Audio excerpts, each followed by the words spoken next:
All right, so here are the 4 artifacts that I found. You'll see on the left, the first one is just a random piece of rusty metal. The second artifact is some sort of a little cylindrical can or storage device of some kind. The third, obviously, it is an oil can.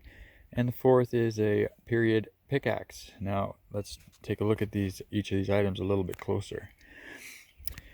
All right, so first off, we have this beautiful piece of metal. It is a bit rusty. It's still quite rigid, but you'll see if you look closer that it's actually machine punched. And so it got me wondering if maybe it was the side or the lid or part of a metal storage box of some kind. And then as I look a little bit closer, and I will also share pictures of these things with you, there are little tiny bits. Little gold. The video camera really doesn't show it very well, but right in the center there, you'll see there's a yellow spot. Turns out these are little bits of gold.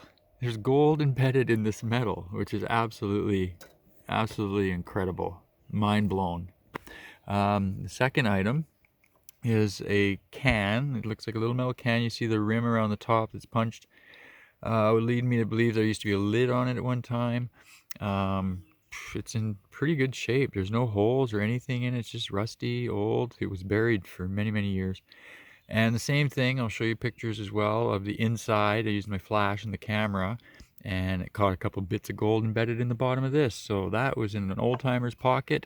That's what he kept his gold in, and that is incredible. Absolutely incredible. What a great find.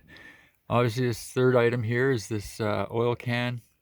That was actually found at the very top above the adit, where they'd found the original thing. I don't think this is period. I don't know if Petro-Canada was around in 1913, so it's tough to say where this came from, but it is old, that's for sure. So that's a keeper. Now the piece de resistance, the pickaxe. Now this is something else. This is hand forged. As you can see, it is extremely hand forged. It's very heavy still. The end is bashed right in, so it was very well worked. It's in very good shape still. Now, where I found this will amaze you.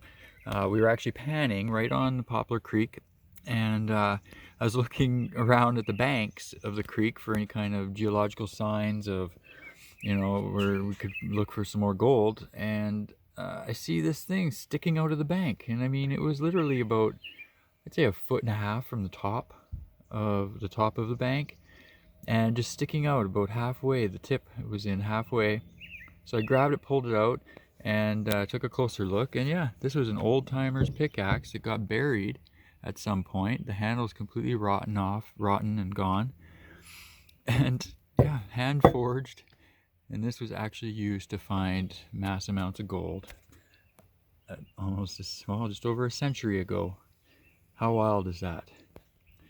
So enjoy the pics of the specks of gold in these 2 items, and yeah, enjoy the rest of the show.